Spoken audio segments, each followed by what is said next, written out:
नमस्कार दोस्तों, कैसे हैं आप लोग। 24 अप्रैल 2022 के daily news analysis current affairs discussion में आपका स्वागत है। संडे है दोस्तों आज, तो एडिटोरियल नहीं छपेगा, लेकिन न्यूज कुछ बहुत इंपॉर्टेंट है, इसको यहाँ पे समझने की कोशिश करेंगे। हाँ, मैं कुछ एनसीईआरटीज की वीडियो जरूर आपके लिए लेके आऊंगा। पहली न्यूज ये है कि डब्ल्यूटीओ में eases curbs on Indian grain exporters. भाई, भारत का जो व्हीट है इसको एक्सपोर्ट करके दुनिया भर में पहुंचाओ, जो बाकी ग्रेन से इसको एक्सपोर्ट करके दुनिया भर में पहुंचाओ। इसके लिए यहाँ पे कुछ सेटलमेंट किए जा रहे हैं डब्ल्यूटीओ के द्वारा। हमारी honourable finance minister Nirmala Sitharaman ji इस समय पे यूएसए में ही हैं और यूएसए में डब्ल्यूटीओ के ऑफिशियल्स के साथ बातचीत करके चीजों को सॉर्ट आउट करने की कोशिश कर रही हैं। इस न्यूज को देखेंगे। फिर भाई, दिल्ली के अंदर जो भी दुनिया भर के इंटेलिजेंस चीफ है, खासकर वेस्टर्न कंट्रीज के इंटेलिजेंस चीफ है, इनकी एक मीटिंग होने वाली है जिसको हेड करेंगे अजीत डोभाल साहब। इस पर्टिकुलर न्यूज के बारे में बात करेंगे। टीवी चैनल्स को यहाँ पे ये चेतावनी मिली है केंद्र की सरकार की तरफ से। देखिए, जहांगीरपुरी में जो वायलेंस हुआ है और यूक्रेन वॉर की जो कवरेज है, कुछ मीडिया चैनल्स उसको बहुत ही इररिस्पांसिबल तरीके से कर रहे हैं। तो इस बात में पॉइंट आउट किया है केंद्र की सरकार ने और एक एडवाइजरी यहाँ पे इशू की है। धमकी सी मिली है न्यूज चैनल्स को, बोला है तुम्हारे अपलिंक डाउनलिंक कर दिए जाएंगे डाउन। ये क्या है, इसको समझने की कोशिश करेंगे। फिर भाई, बच्चों के अंदर एक्यूट हेपेटाइटिस के केसेस बढ़ रहे हैं। हेपेटाइटिस क्या होता है? Inflammation of liver. अगर आपके लीवर पे कोई वायरस अटैक करता है तो आपको हेपेटाइटिस हो सकता है। हेपेटाइटिस बहुत टाइप के होते हैं। तो हेपेटाइटिस ए, एक्यूट हेपेटाइटिस बहुत तेजी से दुनिया की कुछ कंट्रीज में फैल रहा है। एक बच्चे की यहां से मृत्यु भी हो चुकी है। तो न्यूज को समझेंगे। ये जो फॉकलैंड इशू है, देखिए, अगर आप अर्जेंटीना का नक्शा देखोगे, साउथ अमेरिका का नक्शा देखोगे, तो अर्जेंटीना के कोस्ट से थोड़ा आगे जाके आइलैंड्स आते हैं, फॉकलैंड आइलैंड। ठीक है ना भाई। अब ये फॉकलैंड आइलैंड टेक्निकली लोकेशन के हिसाब से देखो तो आपको समझ में आएगा कि अर्जेंटीना के होने चाहिए, बट इसके ऊपर कंट्रोल है यूनाइटेड किंगडम का, इंग्लैंड का। तो अर्जेंटीना की समय समय पे जलती रहती है कि भाई ये आइलैंड हमारे पास है, हमारे होना चाहिए। ब्रिटिशर्स ने इसके ऊपर कैसे कंट्रोल करके रखा हुआ है। और अभी जो रैजाना डायलॉग इंडिया के अंदर शुरू होने वाला है, वहां पे इस मुद्दे को उठाया जाएगा। इस मुद्दे को बहुत डिटेल में मैं अलग एक वीडियो में आपके साथ डिस्कस करूंगा। वहां पे फॉकलैंड आइलैंड्स की हिस्ट्री भी मैं आपको बताऊंगा। और एनसीईआरटी के रिकमेंडेशंस पे सीबीएसई ने कुछ इस्लामिक चैप्टर्स को और कोल्ड वॉर से रिलेटेड चैप्टर्स को हमारे सिलेबस से, करिकुलम से ड्रॉप कर दिया है। तो ओवरऑल ये न्यूज क्या है, इसको हम समझने की कोशिश करेंगे। अर्जेंटीना फॉकलैंड आइलैंड वाला इशू में अलग वीडियो में आपको समझाऊंगा। तो आगे बढ़ने से पहले वीडियो पर लाइक का बटन, दोस्तों चैनल को अब तक शेयर और सब्सक्राइब नहीं किया कर लीजिए। इंस्टाग्राम पे फॉलो कर लीजिए, टेलीग्राम ग्रुप ज्वाइन कर लीजिए। दोनों ही चीजों का लिंक नीचे दिया हुआ है। टेलीग्राम ग्रुप पे आपको इस लेक्चर की पीडीएफ मिल जाएगी। If possible for you friends, click the join button. आपके ज्वाइन बटन दबाने से खासा मदद मिलती है, so if you can click it. Word of the day देख लेते हैं, साइफंड ऑफ। साइफंड ऑफ का मतलब होता है कि भाई फ्रॉड और करप्शन करके किसी चीज को उड़ा ले जाना। खासकर बेसिकली पैसों के कंटेक्स्ट में इसकी बात होती है। तो डिसऑनेस्ट तरीके से किसी ऑर्गेनाइजेशन से या कहीं से भी पैसे को चुरा लेना, मतलब जिस चीज के लिए पर्पस के लिए पैसा एलोकेट किया गया, पैसा वहां खर्च नहीं हुआ, कहीं और जगह पे गलत तरीके से खर्च कर दिया या चुरा लिया। इस तरीके की मीनिंग्स में साइफंड ऑफ को इस्तेमाल किया जाता है। जैसे यूजेज क्या है, he lost his job when it was discovered that he had been siphoning off money of the company for his own use। मतलब कंपनी का पैसा जो किसी और पर्पस के लिए था, वो अपने पर्पस के लिए इस्तेमाल कर रहा था, मतलब करप्शन कर रहा था, फ्रॉड कर रहा था, इसलिए इसको यहाँ पे ओवरऑल निकाल दिया गया। तो साइफन ऑफ मतलब गलत तरीके से पैसे को खर्च करना। इसके वेराइड मैनिफेस्टेशंस हो सकते हैं। चलिए पहली न्यूज, डब्ल्यूटीओ में eases curbs on Indian grain exports. भाई, डब्ल्यूटीओ के जो डायरेक्टर जनरल है नगोजी ओकोंजो इवाला, इन्होंने बोला है कि भाई डब्ल्यूटीओ के कुछ रूल्स को हम ट्विक कर सकते हैं ताकि इस ग्लोबल क्राइसिस के समय पे इंडिया अपना व्हीट एक्सपोर्ट कर सके, इंडिया अपना फूड ग्रेन्स एक्सपोर्ट करे। रशिया और यूक्रेन बहुत हद तक दुनिया में फूड ग्रेन एक्सपोर्ट करते थे, व्हीट एक्सपोर्ट करते थे। वहां से एक्सपोर्ट अभी के लिए बंद हो गया है, ऑब्वियस रीजंस, वॉर चल रहा है। दुनिया भर में व्हीट के, फूड ग्रेन्स के दाम बढ़े हुए हैं। उसकी एक वजह है रशिया यूक्रेन वॉर। और पैंडेमिक के समय से ही अगर आप देखो, रशिया यूक्रेन वॉर से पहले ही ग्लोबल सप्लाई चेन्स में कमोडिटी के दाम बढ़ रहे थे। अब ऐसे केसेस में इंडिया ही एक ऐसी कंट्री बन के आती जिसके पास पोटेंट सरप्लस फूड ग्रेन्स है। तो इंडिया के अंदर से फूड ग्रेन्स आप एक्सपोर्ट करो। लेकिन क्या है ना, डब्ल्यूटीओ ने कुछ ऐसे नियम कानून बना रखे हैं जिसके चलते हमारे जो फूड ग्रेन्स का एक्सपोर्ट है वो इंटरनेशनल मार्केट में थोड़ा अनकॉम्पिटिटिव हो जाता है। जैसे फॉर एग्जांपल, डब्ल्यूटीओ की पॉलिसी रही है, वो लंबे समय से इंडिया की एग्रीकल्चर पॉलिसी को क्रिटिसाइज करते हैं। वो ये बोलते हैं कि भाई भारत सरकार किसानों से बहुत कम दाम पे अनाज, मतलब ज्यादा दाम पे अनाज खरीदती है, मिनिमम सपोर्ट प्राइस देती है। उसके चलते जो इंटरनेशनल अनाज है वो भारत के मार्केट में महंगा हो जाता, सस्ता हो जाता है। मतलब देखिए, सिंपल लॉजिक है, भारत सरकार अगर मार्केट से जाके अनाज खरीदे और हमारे यहाँ पे एग्रीकल्चरल इंपोर्ट्स बिल्कुल अलाउ कर दिए जाए, दूसरी कंट्रीज का गेहूं, चावल, दाल सब आके हमारे मार्केट में बिके, तो भारत सरकार कभी भी हमारे फार्मर से अनाज खरीदेगी नहीं। मिनिमम सपोर्ट प्राइस पे जो हमारी भारत सरकार फार्मर से अनाज खरीदती है ना, फार्मर्स को अच्छा खासा पैसा देती है। अगर हमारी सरकार यही अनाज मार्केट से खरीदने लगे तो सरकार को सस्ता पड़े, लेकिन फिर सोशल इंस्टेबिलिटी कितनी बढ़ जाएगी, फार्मर सुसाइड कितने बढ़ जाएंगे। तो ये सरकार की मॉरल और एथिकल रिस्पॉन्सिबिलिटी है कि हमारी फार्मिंग कम्युनिटी, एग्रीकल्चर कम्युनिटी को सपोर्ट करे। अब इस बात को लेकर बाहर की कंट्रीज चिढ़ती हैं, खासकर वेस्टर्न कंट्रीज, यूएसए, कनाडा जैसी। वो चाहती हैं कि भैया मार्केट बेसिस पे सब कुछ करो ताकि उनका अनाज इंडियन मार्केट में बिकने लगे, भारत के फार्मर भूखे मरे, उनसे उनको कोई लेना देना नहीं। पर इंडिया ये चाहता नहीं, इसलिए इंडिया ये देता है मिनिमम सपोर्ट प्राइस का एक मैकेनिज्म। अब इस मिनिमम सपोर्ट प्राइस के मैकेनिज्म के चलते डब्ल्यूटीओ ने कुछ ऐसे नियम कानून बना रखे हैं जिसके चलते हमारे फूड ग्रेन को इंटरनेशनल मार्केट में बेच पाना हो जाता है थोड़ा मुश्किल। लेकिन इस क्राइसिस के समय पे डब्ल्यूएचओ ने बोला है कि नहीं भाई, भारत के फूड ग्रेन्स को, व्हीट को हम इंटरनेशनल मार्केट में पहुंचाएंगे। भारत इस समय पे अफोर्डेबल रेट्स पे फूड ग्रेन्स प्रोवाइड कर सकता है और ये इंटरनेशनल कम्युनिटी के लिए बहुत ज्यादा जरूरी है। इस बात को फाइनेंस मिनिस्टर निर्मला सीतारमण जी ने वहां पे पॉइंट आउट किया है। डब्ल्यूएचओ के ऊपर बातचीत कर रहा है। भारत इस समय पे टारगेट कर रहा है कि हम इस साल 15 million tons of wheat export करेंगे। हमारा जो प्रोडक्शन है इस साल का वो 111 मिलियन टन्स का है टोटल फूड ग्रेन्स का। हमारे पास एक्सेस फूड ग्रेन्स है, हम आराम से दुनिया भर को ये जो फूड ग्रेन्स है एक्सपोर्ट कर सकते हैं। तो निर्मला सीतारमण जी ने भी इंडिया के फूड ग्रेन्स को एक्सपोर्ट करवाने की कोशिश की है जब वो गई है वॉशिंगटन डीसी में। इससे पहले जयशंकर साहब भी वॉशिंगटन गए थे 2+2 फॉरेन और डिफेंस मिनिस्टर डायलॉग के लिए। जयशंकर जी ने भी वहां पे व्हीट एक्सपोर्ट के रिस्पेक्ट में बातचीत की थी। इंडिया को बहुत हद तक क्रिटिसाइज किया गया कि इसलिए कि भाई रशिया के अगेंस्ट बहुत वोकल नहीं रहा है इंडिया। प्लस इंडिया ऑब्वियस सी बात है अपने एनर्जी इंपोर्ट्स को रशिया से बढ़ा रहा है। हालांकि हम रशिया के ऊपर अपने एनर्जी इंपोर्ट्स के लिए बहुत कम डिपेंडेंट है, केवल 1 से 4% अपनी एनर्जी हम रशिया से इंपोर्ट करते हैं। यूएस अलग अलग तरीके से इंडिया को लुभा रहा है कि भाई तुम रशिया से मत खरीदो एनर्जी, कहीं और से खरीद लो। लेकिन ओवरऑल यहाँ पे निर्मला सीतारमण जी ने एक बहुत इंपॉर्टेंट चीज पॉइंट आउट की है। निर्मला सीतारमण जी ने ग्लोबल कम्युनिटी को और खासकर यूएस को यह याद दिलाया है कि अगर आप हमारे कैलिब्रेटेड स्टांस की बात करते हो तो आप हमारी ज्योग्राफी को पहले देख लो। जब तक आप हमारी ज्योग्राफी को नहीं समझोगे तब तक आप हमारे डिसीजंस को नहीं समझ पाओगे। हम यूक्रेन के इशू में रशिया को क्रिटिसाइज नहीं कर सकते, रीजन बीइंग इंडिया एक ट्रबल्ड नेबरहुड में रहता है। भाई नॉर्थ वेस्ट में पाकिस्तान है, नॉर्थ ईस्ट में आप देख लो चाइना है, बगल में ही अफगानिस्तान है। वैसे तो टेक्निकली हमारी बॉर्डर अफगानिस्तान के साथ लगती है, लेकिन जो हमारा कश्मीर है उसके ऊपर पाकिस्तान ने कब्जा कर रखा है। तो ग्राउंड लेवल पे अभी अफगानिस्तान के साथ कोई डायरेक्ट बॉर्डर हमारा बन नहीं पा रहा है। बट फिर भी अगर आप देखो तो इंडिया का जो नॉर्दर्न नेबरहुड है वो बहुत ज्यादा ट्रबल्ड है, ठीक है ना। वेस्टर्न पार्ट्स में भी गुजरात के आसपास आप देख लो हमारी जो फिशरमैन बोट्स हैं उसको पाकिस्तान सीज कर लेता है। तो हमारी ज्योग्राफी ऐसी है कि हमारे सामने जियोपॉलिटिकल प्रॉब्लम्स बहुत ज्यादा हैं। अब इस जियोपॉलिटिकल प्रॉब्लम के अंदर हम और बवाल नहीं पाल सकते रशिया के साथ पंगा लेके। और कहीं ना कहीं वॉशिंगटन के अंदर कुछ एक ऐसे फैक्टर्स हैं जो इस जियोपॉलिटिकल प्रॉब्लम को समझते हैं, ठीक है। अब ऑस्ट्रेलिया जैसी कंट्रीज की बात करो तो ऑस्ट्रेलिया भाई बिल्कुल ही सेक्लूडेड है, ओके। वहां पे चारों तरफ आसपास समुंदर है, कोई खतरनाक कंट्री है नहीं। लेकिन ऑस्ट्रेलिया के ही नॉर्थ ईस्ट में सोलोमन आइलैंड पे जब चाइना का एक सोशल सिक्योरिटी एग्रीमेंट और सिक्योरिटी पैक्ट साइन हो गया तब ऑस्ट्रेलिया का दिमाग हो गया कि यार ये क्या कर रहे हो, चाइना इतना पास आ रहा है हमारे। तो अब समझ लीजिए इंडिया के लिए कितनी प्रॉब्लम है। इंडिया इतना बड़ा बॉर्डर पाकिस्तान और चाइना जैसी कंट्रीज के साथ शेयर करता है, जब ओपनली पाकिस्तान और चाइना ये डीलिंग कर चुके हैं कि हाँ भाई हम इंडिया को पुश बैक करेंगे। तो इस कंटेक्स्ट में निर्मला सीतारमण जी ने पूरी दुनिया को यह याद दिलाया है कि इंडिया अपने डिसीजंस अपनी जियोपॉलिटिकल रियलिटी के बेसिस पे लेता है। तो अगर आप हमारे दोस्त बन रहे हो, हमारे साथ अपॉर्चुनिटी एक्सप्लोर कर रहे हो, तो हमारी परेशानियों को भी समझने की कोशिश करो। कहीं ना कहीं यूएस इस बात को समझता भी है, बट ओवरऑल इंडिया के ऊपर तो प्रेशर डालेगा ही, क्योंकि वो अपनी क्लाउड को बढ़ाने के लिए लगाया हो दुनिया भर में। बहरहाल आगे आने वाले समय में एक इंडो पैसिफिक इकोनॉमिक फ्रेमवर्क बहुत जल्दी यहाँ पे साइन हो सकता है। बहुत सारी अपॉर्चुनिटीज की विंडो आगे खुलने वाली है, इस प्रकार की बात यहाँ पे की जा रही है। GS paper 2 important international institutions and effect of policies of developed countries over India's interest में न्यूज आपको काम आएगी। फिर भाई डब्ल्यूएचओ का बोलना है कि 12 देशों में 169 केसेस मिल चुके हैं एक्यूट हेपेटाइटिस के। और ये एक्यूट हेपेटाइटिस हो क्यों रहा है इसके बारे में जानकारी है नहीं। एक मिस्टीरियस इंक्रीज देखने को मिल रहा है सीवियर केसेस ऑफ हेपेटाइटिस में, जहां पे लीवर में इन्फ्लेमेशन हो रहा है। बट एग्जैक्टली ये हो क्यों रहा है ये अभी तक मेडिकल कम्युनिटी पता नहीं कर पाई। इन 169 केसेस में एक बच्चे की तो यहाँ पे मृत्यु भी हो चुकी है।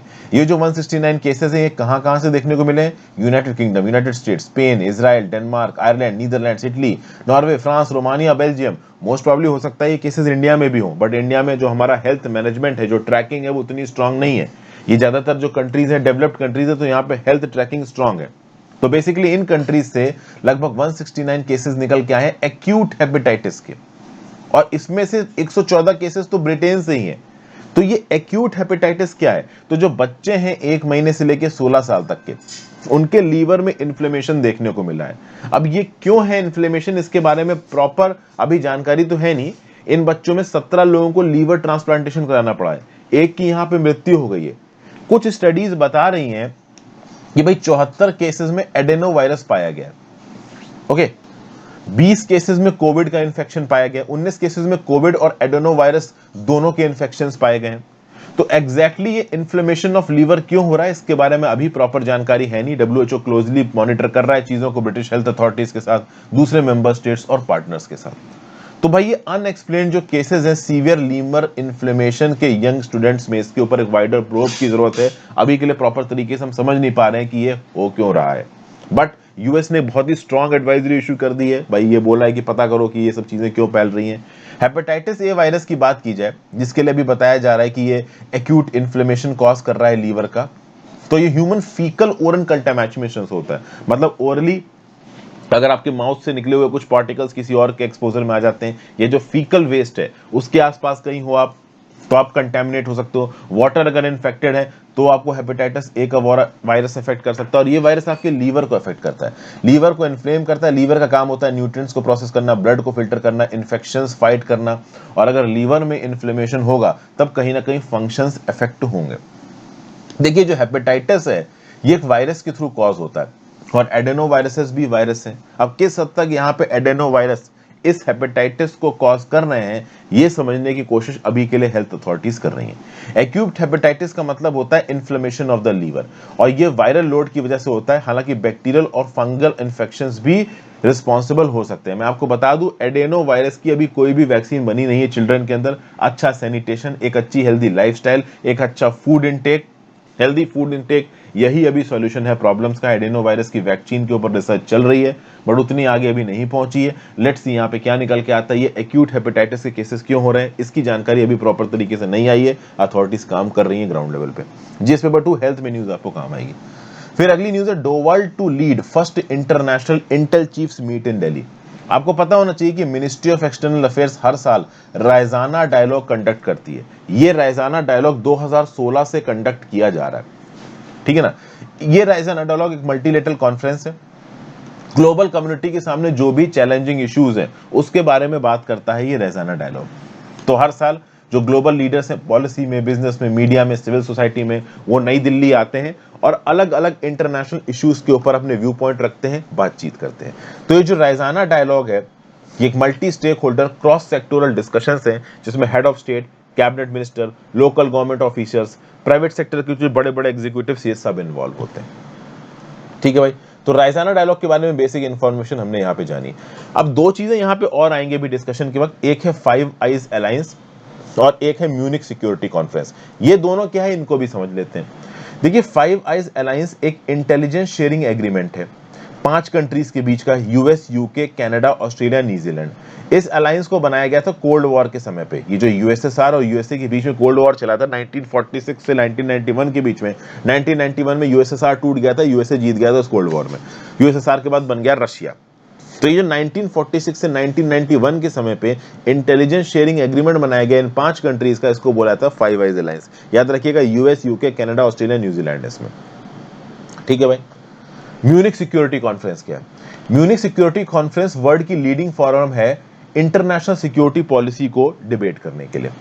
यहां पे वर्ल्ड के जो सबसे बड़े सिक्योरिटी कंसर्न्स हैं इनको रखा जाता है। जर्मनी में म्यूनिक नाम का जो शहर है वहां पे इस सिक्योरिटी कॉन्फ्रेंस को होस्ट किया जाता है। पिछले 60 सालों से इस कॉन्फ्रेंस को ऑर्गेनाइज किया जा रहा था। इस कॉन्फ्रेंस की इंपॉर्टेंस तब बढ़ गई थी जब 1973 के ओलंपिक्स में इजरायली टीम को बंदी बना दिया था। पैलेस्टीनियन ब्लैक ग्रुप ने बहुत सारे इजरायली एथलीट्स को यहाँ पे मार दिया गया था।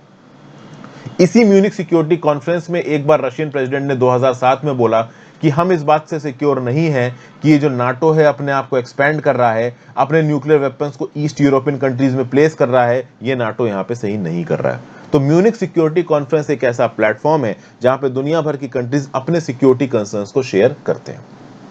ठीक है, हमने राइजाना डायलॉग जान लिया, फाइव आइज अलायंस जान लिया, म्यूनिक सिक्योरिटी कॉन्फ्रेंस जान लिया। अब समझने की कोशिश करते हैं कि न्यूज यहां पे क्या है। तो भैया राइजाना डायलॉग यहां पे शुरू होने वाला है। ठीक है, अब राइजाना डायलॉग से 2 दिन पहले एक कॉन्फ्रेंस यहां पे कंडक्ट हो रही है। इस कॉन्फ्रेंस को लीड करेंगे अजीत डोवल साहब, और ये कॉन्फ्रेंस पहली ऐसी कॉन्फ्रेंस है जो इंडिया होस्ट कर रहा है। दुनिया भर के जो इंटेलिजेंस एजेंसी के चीफ हैं वो इस कॉन्फ्रेंस में पार्टिसिपेट करेंगे। इस कॉन्फ्रेंस को कुछ मीडिया आउटलेट्स NSCS कॉन्फ्रेंस भी रिपोर्ट कर रहे हैं, मतलब national security council secretariat conference भी रिपोर्ट कर रहे हैं। ये जो कॉन्फ्रेंस है वो कुछ कुछ हद तक म्यूनिक सिक्योरिटी कॉन्फ्रेंस जैसी है, या कह लीजिए सिंगापुर के शांग्री-ला डायलॉग जैसा है। म्यूनिक सिक्योरिटी कॉन्फ्रेंस क्या है ये मैं थोड़ी देर में आपको बता चुका हूं। तो इंडिया ये जो NSCS कॉन्फ्रेंस होस्ट कर रहा है, इसमें 20 कंट्रीज के टॉप इंटेलिजेंस और सिक्योरिटी ऑर्गेनाइजेशंस के मेंबर्स इंडिया में आके अटेंड करेंगे। तो ऑस्ट्रेलिया के, जर्मनी के, इजराइल के, सिंगापुर के, जापान के, न्यूजीलैंड के इंटेलिजेंस चीफ्स आएंगे, डेप्यूटीज आएंगे और इस कॉन्फ्रेंस को वो अटेंड करेंगे। इसको इंडिया के अंदर कंडक्ट कौन कर रहा है? तो research and analysis wing conduct करवा रहा है, national security council secretariat conduct करवा रहा है, और NSCS रिपोर्ट करता है डोवल साहब को। डोवल साहब इस कॉन्फ्रेंस को यहां पे लीड करेंगे। तो ये जो बड़ी बड़ी कंट्रीज के स्पाई चीफ्स हैं, अलग अलग रिप्रेजेंटेटिव्स हैं कंट्रीज के, वो आएंगे और इस कॉन्फ्रेंस में पार्टिसिपेट करेंगे। जो यूएस की सबसे बड़ी इंटेलिजेंस एजेंसी है CIA, उसके डायरेक्टर विलियम बर्न्स भी आने वाले थे। कैनेडियन सिक्योरिटी इंटेलिजेंस सर्विसेज के डायरेक्टर डेविड विग्नॉल्ड भी आने वाले थे, बट इनको कैंसिल करना पड़ा कुछ वजहों से। बट डेविड विग्नॉल्ड की बात की जाए तो ये शायद latter part of the year में फिर से इंडिया आएंगे। और अगर मिस्टर बर्न्स की बात की जाए जो CIA के डायरेक्टर हैं, तो ये सितंबर 2021 में ऑलरेडी इंडिया आए थे। उस समय पे अफगानिस्तान में अंदर जो तालिबान का टेक ओवर हुआ था उसके रिस्पेक्ट में इन्होंने भारत की अथॉरिटीज के साथ बातचीत भी की थी। ठीक है, फिर भाई ओवरऑल इस पर्टिकुलर NSCS कॉन्फ्रेंस के साथ साथ ही फाइव आइज अलायंस के जो मेंबर हैं उनके साथ बैठ के इंडिया ने बातचीत करने की भी कोशिश की थी, लेकिन अभी के लिए चूंकि US और कनाडा के रिप्रेजेंटेटिव्स नहीं आ रहे हैं, तो फाइव आइज अलायंस के साथ मिलकर जो इंडिया की बातचीत होने वाली थी वो थोड़ी सी यहां पे पोस्टपोन हो गई है।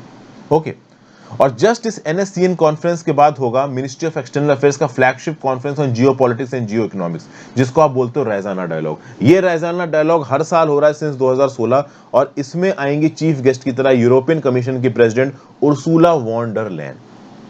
Ursula von der Leyen India के अंदर आ रही है, इस बात की न्यूज को काफी दिन से कवर किया जा रहा है। प्लस इस पर्टिकुलर आप देखो रायजाना डायलॉग में Argentina, Armenia, Australia, Guyana, Nigeria, Norway, Lithuania, Luxembourg, Madagascar, Netherlands, Philippines, Poland, पुर्तगाल, स्लोवाकिया के रिप्रेजेंटेटिव 90 कंट्रीज के 200 स्पीकर्स आएंगे और आके अपने अपने पॉइंट्स को यहां पर रिप्रेजेंट करेंगे।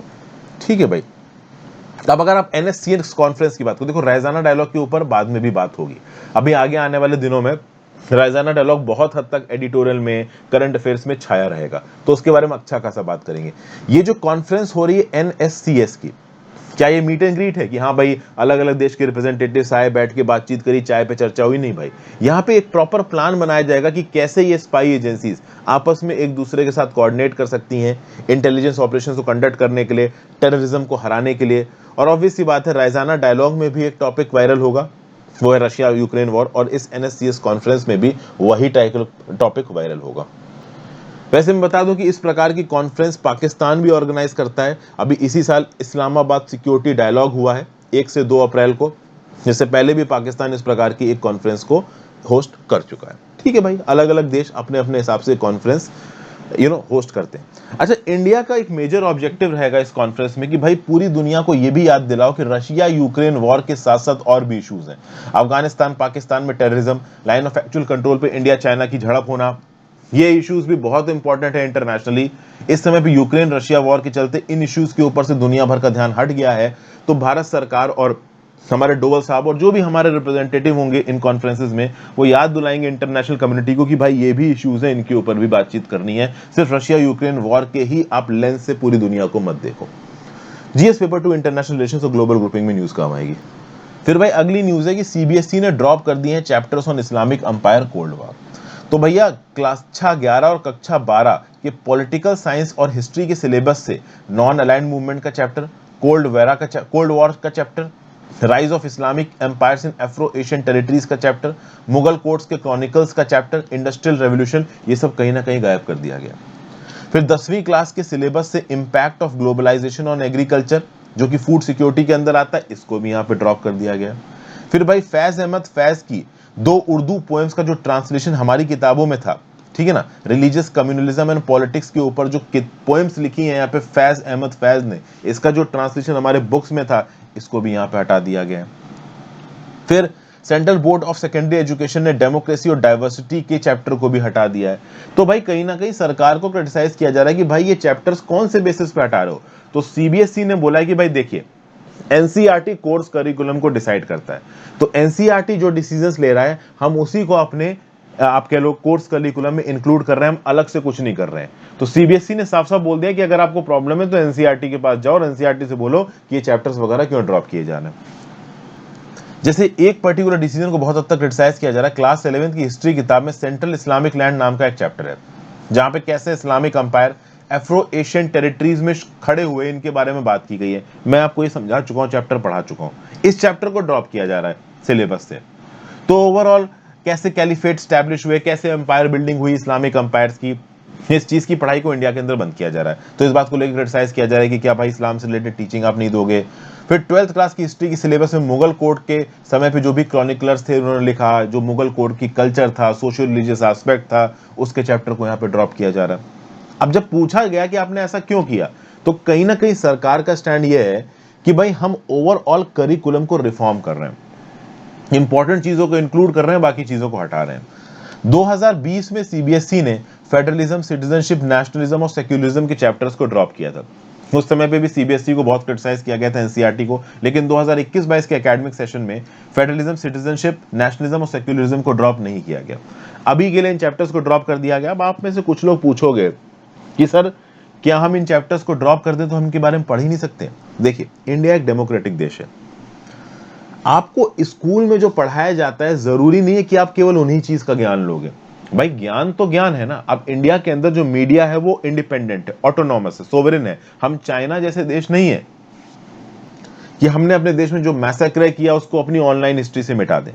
जैसे फॉर एग्जांपल ये जो अफ्रो इलाके में, अफ्रीकन कॉन्टिनेंट में जो इस्लामिक लैंड्स का राइज था, ठीक है, इसके चैप्टर को अगर आप हटा देते हो मान लो, तो क्या इन सब चीजों के बारे में बाकी बच्चे पढ़ नहीं सकते? बिल्कुल पढ़ सकते हैं भाई। डेली की बेसिस पे द हिंदू एडिटोरियल छपते हैं, दुनिया भर में क्या हो रहा है ये सब छपता है। तो एक इंक्विजिटिव माइंड अपना दिमाग लगा के पढ़ सकता है। और केवल किताब मतलब स्कूल के सिलेबस से ड्रॉप किया गया, जो इंडिविजुअल ऑथर्स होते हैं जो कि हिस्ट्री किताब लिखते हैं, उन्होंने तो ऑब्वियस सी बात है हिस्ट्री में इसको इंक्लूड करके रखा ही है। तो यहां पे चैप्टर्स को बदलने के चलते थोड़ी पॉलिटिक्स चल रही है।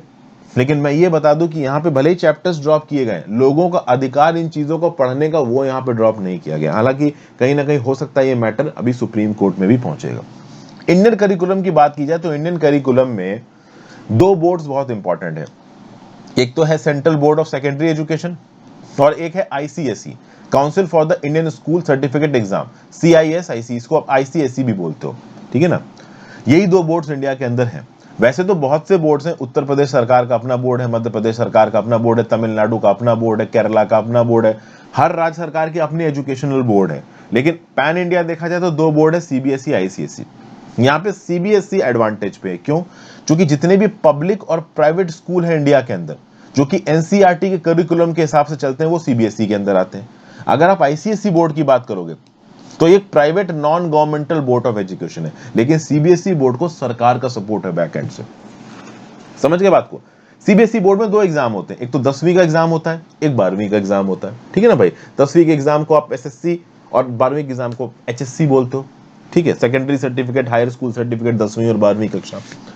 तो बेसिकली हमारे देश के अंदर CBSE बोर्ड बहुत इंपॉर्टेंट माना जाता है। रीजन भी कि भाई जितने भी सरकारी स्कूल है, केंद्रीय विद्यालय है, केंद्र की सरकार के इंस्टीट्यूट है, वहां पे CBSE का सिलेबस चलता है। ICSE भी चलता है, ICSE भी एक इंटरनेशनल बोर्ड है। ICSE की भी पढ़ाई बहुत सारे इंटरनेशनल स्कूलों में होती है करिकुलम के हिसाब से। लेकिन अगर आप देखो तो सबसे जो प्रोमिनेंट करिकुलम है इंडिया का, वो है central board for secondary education. तो सीबीएसई ने ही एनसीईआरटी की रिकमेंडेशंस को यहाँ पे इंक्लूड किया है कि भाई कुछ चैप्टर्स को हम अपने करिकुलम से ड्रॉप कर रहे हैं, और उसके लिए अभी आगे आने वाले समय में काफी पॉलिटिक्स होगी। कुछ और रेलेवेंट होगा तो मैं अलग से डिस्कस करूंगा। GS paper 2 education government policy और इंटरवेंशन में न्यूज काम आएगी। फिर भाई भारत सरकार की तरफ से ministry of information and broadcasting की तरफ से कुछ चैनल्स को वार्निंग मिली है कि भैया ये फॉल्स रिपोर्टिंग बंद करो, अनपार्लियामेंट्री लैंग्वेज का इस्तेमाल करना बंद करो, फॉल्स क्लेम बनाना बंद करो, मिस कोट करना बंद करो। इसके लिए यहाँ पे इन्वोक किया गया section 20 of the cable television networks regulation act 1995। तो केंद्र की सरकार यहाँ पे एक चैनल के अगेंस्ट, यूट्यूब चैनल के अगेंस्ट या एक प्रोग्राम के अगेंस्ट एक्शन ले सकती है। इससे पहले भी इंफॉर्मेशन ब्रॉडकास्टिंग मिनिस्ट्री ने कुछ यूट्यूब चैनल्स को और फेक न्यूज अकाउंट्स को बंद किया है। लगभग 78 ऐसे अकाउंट्स को इंडिया के अंदर बंद किया गया। अब ऐसा कर क्या रही है ये न्यूज एजेंसीज कि भाई भारत सरकार इनके अगेंस्ट एक्शन ले रही है? तो भाई देखिए, हमारे न्यूज चैनल्स में जो न्यूज रिपोर्टिंग का स्टैंडर्ड है ना, मैं बोलूंगा बहुत से चैनल्स में बिल्कुल गिरा हुआ है। स्कैंडलस हेडलाइंस का इस्तेमाल करना, मैं तो देखो न्यूज चैनल देखता ही नहीं हूँ। कभी कभार घर जाता हूँ तो वहां पे मम्मी पापा जब न्यूज चैनल ही खोल के बैठे रहते हैं, तो उस न्यूज चैनल में जिस तरीके से न्यूज की कवरेज होती है ना, बड़ी अजीब लगती है। जर्नलिस्ट फैब्रिकेटेड और हाइपोबोलिक स्टेटमेंट्स देते हैं। जैसे फॉर एग्जांपल कैसे स्टेटमेंट्स, तो यूक्रेन में एटॉमी हड़कंप, न्यूक्लियर अर्थक्वेक इन न्यूक्लियर। अब कहां भाई एटॉमिक हड़कंप कैसे मच जाएगी? न्यूक्लियर वेपन्स का तो अभी प्रयोग नहीं हुआ है ना। फिर परमाणु पुतिन से परेशान ज़ेलेंस्की, इस प्रकार के जो शब्द है ना, इनमें प्रॉब्लम है। प्रॉब्लम क्या है? ये प्रॉब्लम तो ये है कि भाई पहली बात तो ये इंडिया को एक बहुत ही गलत लाइट में पोर्ट्रे करते हैं, हमें गधे जैसा दिखाते हैं पूरी दुनिया भर में। एक इंटेलिजेंट नेशन वाली हमारी इमेज नहीं जाती पूरी दुनिया में जब हमारा जो मेन स्ट्रीम मीडिया है वो इस प्रकार के आप कह लो न्यूज को पब्लिश करे। जैसे for example Mariupol finished, full and finished, मतलब मारियोपोल खत्म, निस्तो नाबूद हो गया, बर्बाद हो गया। बर्बाद हुआ है बट खत्म नहीं हुआ है, लोग अभी भी वहां पे जिंदा हैं, उसको अभी भी रिकंस्ट्रक्ट किया जाएगा। जिस भी देश के अंदर होगा, रशिया के अंदर होगा रशिया रिकंस्ट्रक्शन करेगा, यूक्रेन के अंदर होगा यूक्रेन रिकंस्ट्रक्शन करेगा। लेकिन अनवेरिफाइड क्लेम्स को बताना, वॉर को प्रमेंट करने जैसे कंटेंट को प्रमोट करना, फर्जी पिक्चरों के आधार पर अपनी व्यूअरशिप को खींचना, ये सब जो हमारी मेन स्ट्रीम मीडिया कर रही है गलत है। तो इस बात को लेके हमारी सरकार ने मेन स्ट्रीम मीडिया को डांट लगाई है। दूसरा, ये जो दिल्ली में कम्युनल वायलेंस हुआ है जहांगीरपुरी में, देश जहान में जहां पे भी कम्युनल वायलेंस होता है, इसको गलत प्रकार से प्रमोट किया जाता है। कम्युनल हेट्रेड वाली चीजों को यहाँ पे इन चैनल्स पे दिखाया जाता है। लॉ एंड ऑर्डर को डिस्टर्ब किया जाता है, प्रोवोकेटिव हेडलाइंस दिखाई जाती हैं, वायलेंस की वीडियो दिखाई जाती हैं, और ये एक्सेप्टेबल इंडिया के अंदर नहीं हो सकता है। तो ऐसे चैनल्स के अगेंस्ट एक्शन लिया जा सकता है भारत सरकार के द्वारा। उनके कम्युनिकेशन सैटेलाइट के जो अपलिंक और डाउनलिंक होते हैं उनको तोड़ा जा सकता है। आप बोलोगे अपलिंक डाउनलिंक क्या होता है? तो भाई सीधी बात है, चैनल सैटेलाइट के साथ कनेक्टेड है, ठीक है ना। सैटेलाइट्स के थ्रू ही जो चैनल है वो अपने कंटेंट को प्रोपोगेट कर रहे हैं। तो अगर वो सैटेलाइट का अपलिंक डाउनलिंक लिंक एक चैनल का तोड़ दिया जाएगा, चैनल ऑब्वियस सी बात है अपने कंटेंट को प्रोपोगेट नहीं कर पाएगा। तो अगर कोई चैनल फ्रेंडली कंट्री से क्रिटिसिज्म कर रहा है, रिलीजन के नाम पे कम्युनिटीज को बांटने की बात कर रहा है, कम्युनल एटीट्यूड्स को प्रमोट कर रहा है, रिलीजियस ग्रुप्स को भड़का रहा है, धमका रहा है, तो ऐसे केसेस में भाई सीधी सीधी बात है, भारत सरकार को उस चैनल के अगेंस्ट इन्वोक करना पड़ेगा cable television networks regulation act 1995। उसमें उस चैनल के प्रोपोगेशन लाइसेंस को भी रद्द किया जा सकता है, उसके अपलिंक डाउनलिंक सैटेलाइट से तोड़े जा सकते हैं। अब यहां पे आ गया है केबल टेलीविजन नेटवर्क 1995। क्या ऑब्जेक्टिव इस एक्ट का? ऑब्जेक्टिव है कंटेंट को रेगुलेट करना, केबल नेटवर्क्स के ऑपरेशन को। जो हैफाजत मशरूमिंग हो रही है इस समय पे केबल टेलीविजन नेटवर्क्स की, इसको कंट्रोल में करना। यहां पे ताकत दी गई है डिस्ट्रिक्ट मजिस्ट्रेट्स को, सब डिस्ट्रिक्ट मजिस्ट्रेट्स को, ठीक है ना, पुलिस कमिश्नर्स को, वो ऑथराइज्ड ऑफिसर्स हैं। प्रोग्राम कोड बीच नहीं होना चाहिए। जब तक आप केबल एक्ट के अंदर रजिस्टर्ड नहीं हो, आप एक केबल ऑपरेटर की तरह काम नहीं कर सकते। फिर केबल टेलीविजन नेटवर्क एक्ट के अंदर एक ऑथराइज्ड ऑफिसर एक पर्टिकुलर केबल टीवी के अगेंस्ट, चैनल के अगेंस्ट एक्शन ले सकता है अगर वो चैनल किसी भी प्रकार से डिसहार्मनी, एनिमिटी की फीलिंग्स को प्रमोट कर रहा है, different religious groups, linguistic groups, caste और कम्युनिटी के अंदर बीच में फूट डलवा रहा है। तो इस प्रकार की चीजों में पब्लिक इंटरेस्ट के अंदर जो टेलीविजन नेटवर्क्स हैं उनको रेगुलेट कर सकती है सरकार। ये लिखा है केबल टेलीविजन नेटवर्क एक्ट 1995 में, और इसी के चलते यहाँ पे कुछ चैनल्स को झाड़ लगाई गई है। GS paper 3 challenges to internal security through communication networks, role of media and social networking sites in internal security challenges news आपको काम आएगी। So thank you for watching friends. आज का करंट अफेयर्स थोड़ा बड़ा हो गया बट इंपॉर्टेंट न्यूज थी, थोड़ी स्पेसिफिक एनालिटिकल न्यूज थी, इसलिए समझाने में समय लगा। मैं आशा करता हूं आपको न्यूज पसंद आई होगी। वीडियो को ज्यादा से ज्यादा लोग साथ शेयर करिएगा, इंस्टाग्राम पे फॉलो कर लीजिए फ्रेंड्स, टेलीग्राम ग्रुप ज्वाइन कर लीजिए और ज्यादा से ज्यादा लोगों के साथ इस वीडियो को शेयर करें। Thank you for watching friends, have a great day, ध्यान रखिए अपना।